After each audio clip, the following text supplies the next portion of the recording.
And you are on, sir. Happy Friday afternoon, everybody.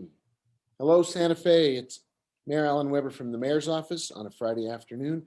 I have my mask on, even though I'm vaccinated, because we're not done yet. We're not out of the woods. We haven't completed the job.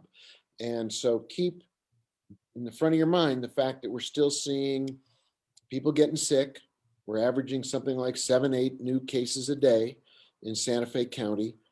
And we're going to talk with Dr. Wendy Johnson, our go-to person on COVID-related remedies and approaches to getting more people vaccinated. Dr. Johnson, what we're seeing is a lot of people who are older have gotten vaccinated, but folks between 18 and 39 have not yet been able to get vaccinated. Either they're working so many hours, they don't have the time to get a vaccination. They may be working 2 jobs and it's hard to schedule a vaccination, risk having even if it's a 1-day reaction that keeps you from the job. They got kids who are out of school now. They got grandparents who are needing some help. But that's really the core issue as I look at the data.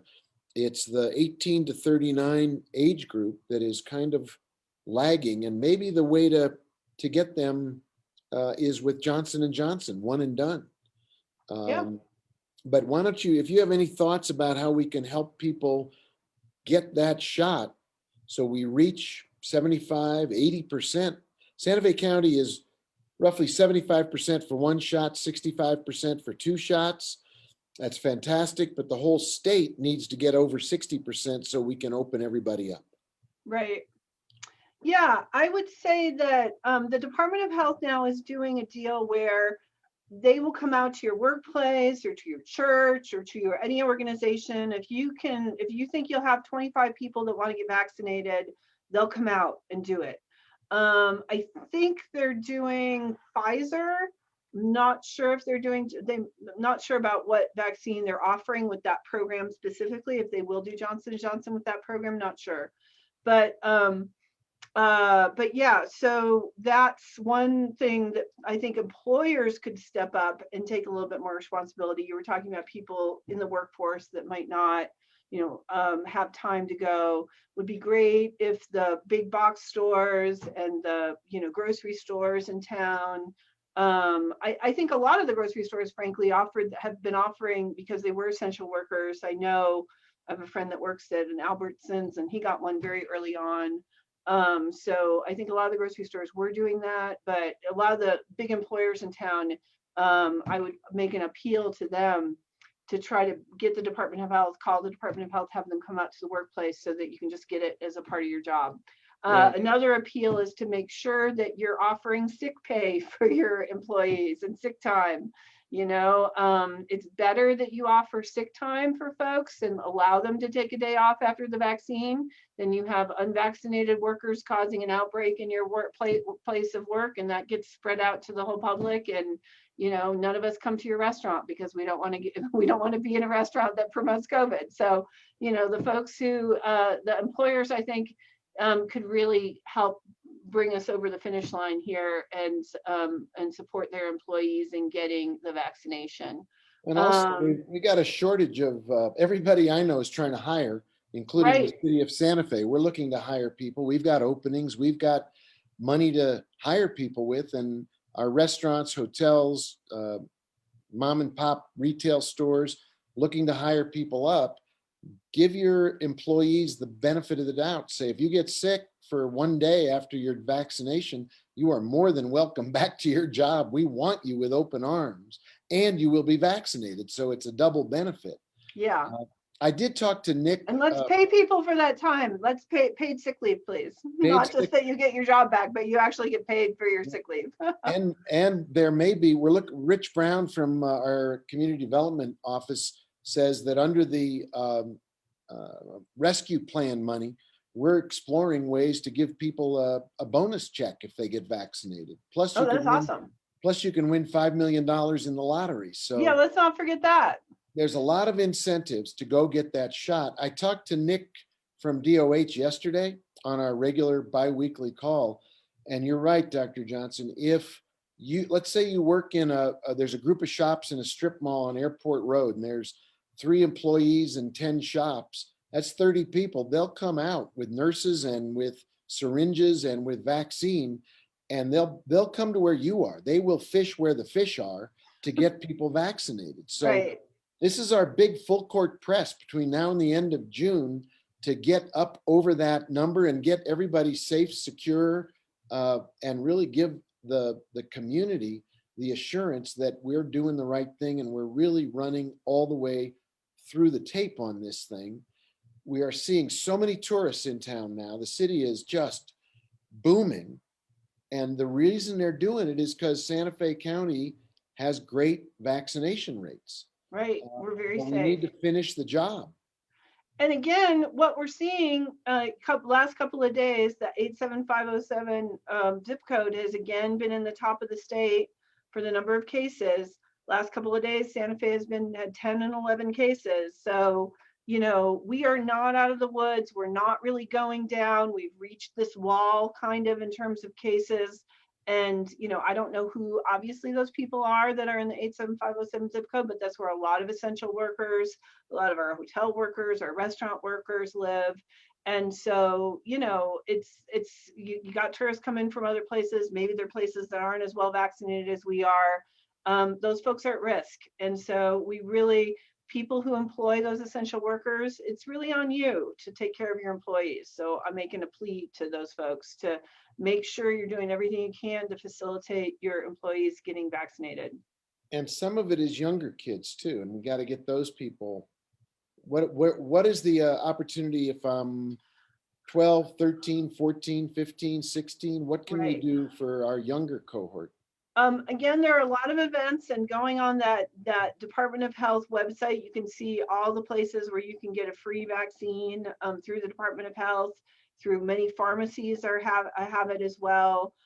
Christus has the Pfizer vaccine and has also vaccinated younger folks. So lots of opportunity to look.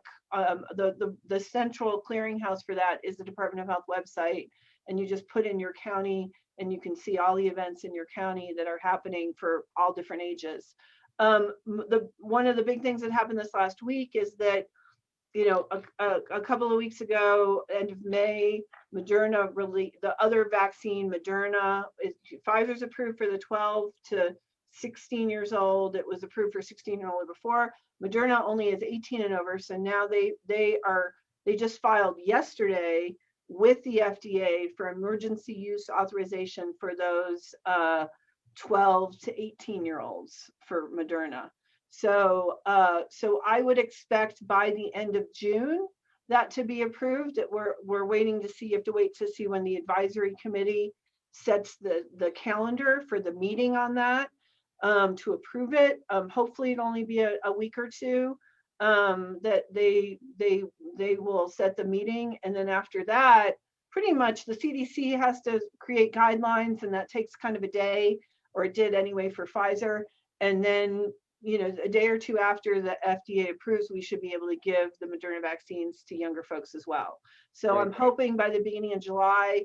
At La Familia, we're going to have a big push in July to get all our kids to come in for well child checks, catch up on all their vaccines before school starts. School starts a little early this year. We want schools to be safe places. We don't want schools to be places where there's outbreaks next year. And so we want everybody for all the real illnesses to get vaccinated. We will likely see a resurgence of flu this year, you know, because people are out and about again. And so, you know, not just COVID, but encourage folks to get their flu shots. That won't be until September, October, November. But we're gonna do a big push in July, and hopefully in July we'll have the ability to give also kids that are 12 and older the Moderna shot as well when they're going back to school. So talk to your primary care provider, your pediatrician, for yourself and for your children too, to see if you can get all caught up on all the vaccines, but also on the COVID shot. And keep wearing your mask if it protects you from other kinds of flu or other issues that are Yeah. around. We talked about this a couple of weeks ago, but the decrease in flu was dramatic last year compared to previous years because of the mask wearing. And so the hand sanitizer, We don't have to be quite as crazy about everything as we were at the beginning of the pandemic. We don't have to, you don't have to spray your Amazon packages with bleach or anything like that. But I know a lot of people were wiping everything down all the time. But frequent hand washing, always a good idea, especially in the wintertime and flu and cold season. The touching the face thing, being conscious of that, always a good idea. And maybe we'll normalize mask wearing. Lots of Asian countries, they do it all the time. I worked a little bit in Vietnam, and it's a pretty normal thing for folks to go out if you're having a little bit of a sniffly nose or a little bit of a cough. Great idea to wear a mask, protect other people from getting whatever you have. Okay, two quick things I'd love you to address. Number one is, I heard yesterday from our DOH representative that there is about a 10% fall off in people getting their second shot. That a lot of folks are thinking, well, I got a first shot and it's pretty good and no negative after effects. Why do I want to risk getting that second booster shot? And the answer is because you need to get that second booster shot. It makes a big difference in terms of your actual safety and efficacy of the vaccine. So if you could talk about just why people need to not shuffle off with just one shot and think one is good enough, unless it's Johnson and Johnson. But these are the two shot, this is the two shot operation. And some folks, apparently 10%, there's a gap between the first and the booster, and we want to fill that gap. Yeah. Well, first, let me say, people are concerned about getting ill. And one thing is only about 50% or so get ill, and a varying amount of ill. It could be a little headache, could be a little achiness, could be you kind of feel like you have the flu for a day, or even 2 days. But it's not everybody. So it's not 100% that you're going to feel ill after the second shot. Second thing is, if you do feel ill, it's told that people have said, oh, you can't do anything, you can't take anything, you can't take Tylenol. Totally okay to take Tylenol, ibuprofen to treat your symptoms after the second shot. If you're feeling a little ill or even feverish or body aches, you can totally take those things, and that will help a lot. Then the third thing is, the reason why it's really, really important is because, one, you aren't really fully protected if you only have one shot. The chances are still high, not only that you could get COVID, are still fairly significant, but also that you might get an asymptomatic version and give it to somebody that you care about. Maybe somebody that's had the vaccine, but it's immunocompromised and it didn't take, and you never know who those people are. So to get really your full protection, it's important to get 2 shots. The other thing that I would say is the variants. That's the big unknown here. And now we have this new Delta variant that people are talking about and concerned about. Every time we get these new variants, there has to be testing to see if the vaccine is effective against them. And what we're seeing is that so far, yes, the vaccines are effective against new variants that have been tested so far, but they're not quite as effective as they are against the old variant, the original, the OG COVID, if you will.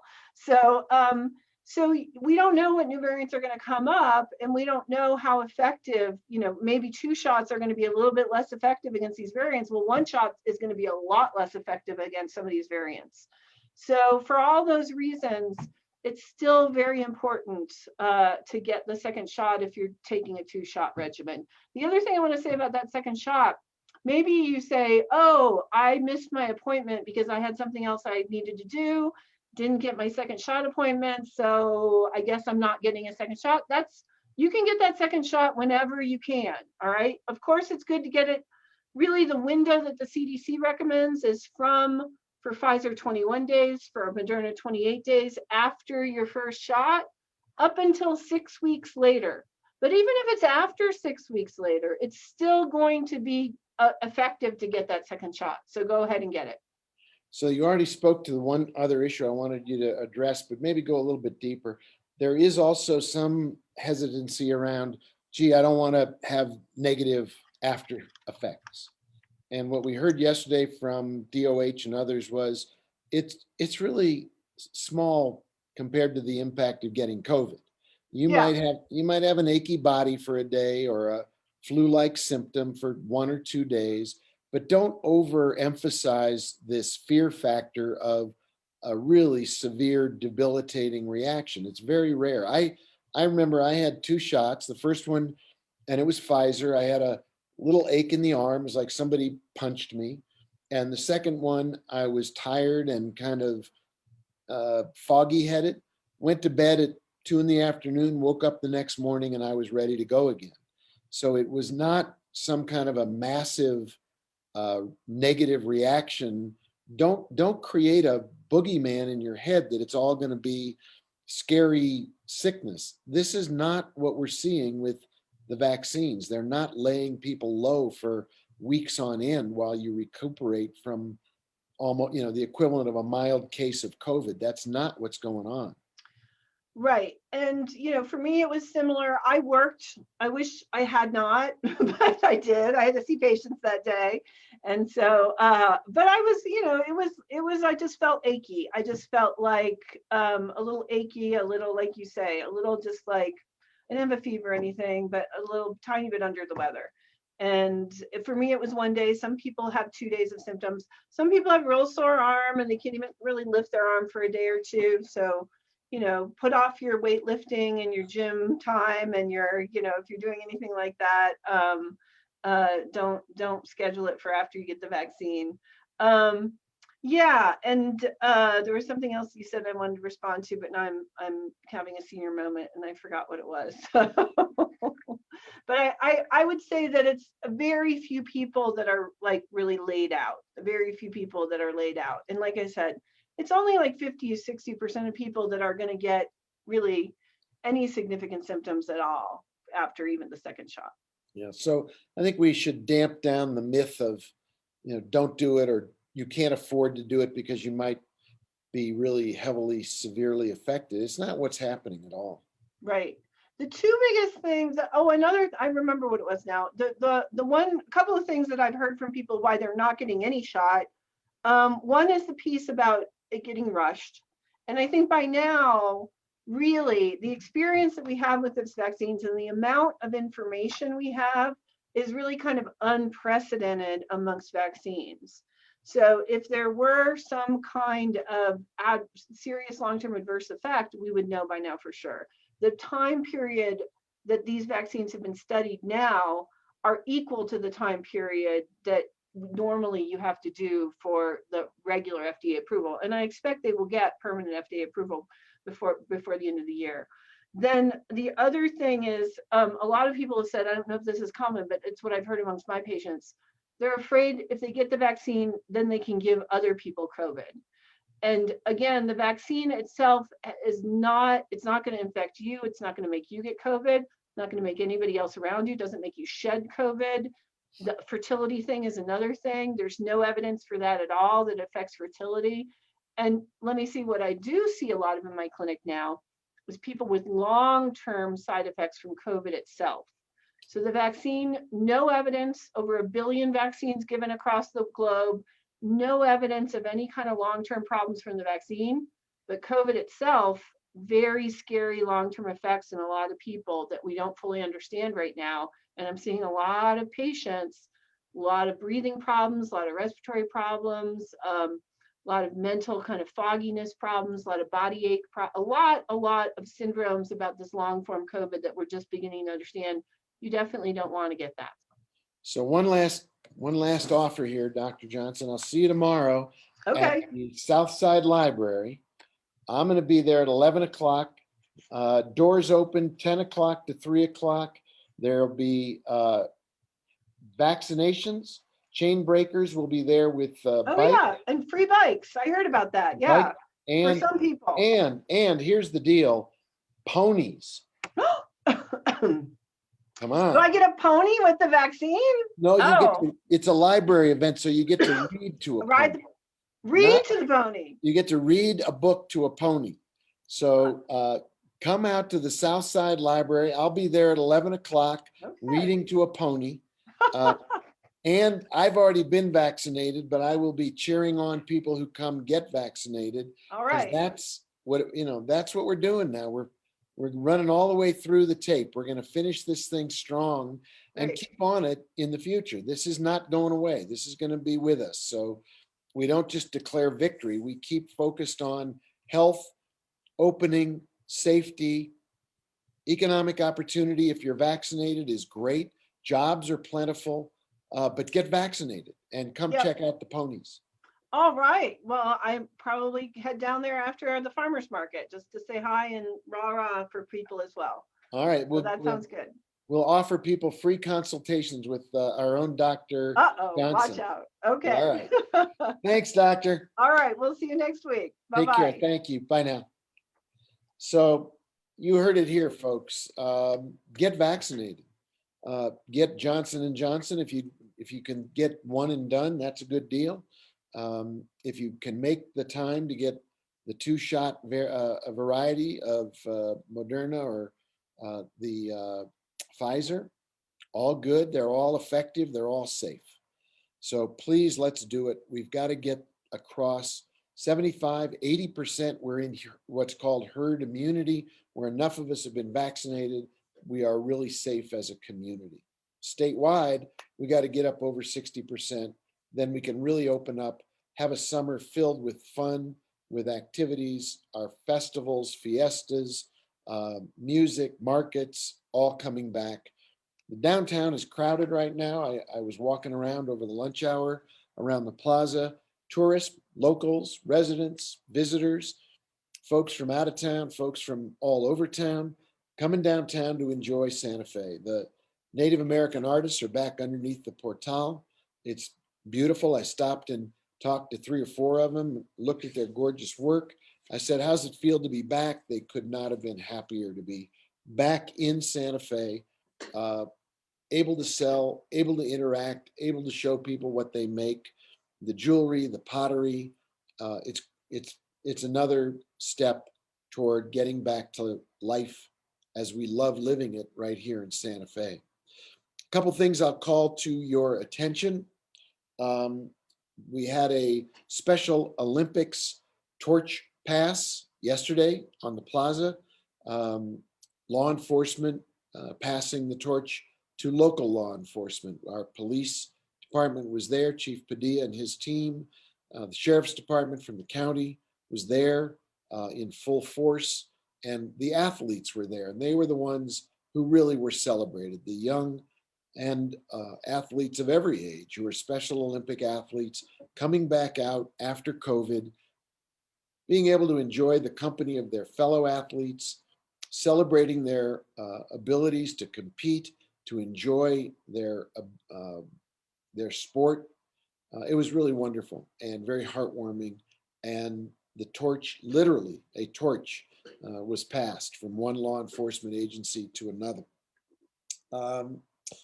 We also had a governing body meeting on Wednesday night, and it was the first one in a long time where the entire governing body was together in the council chambers. It was a hybrid meeting.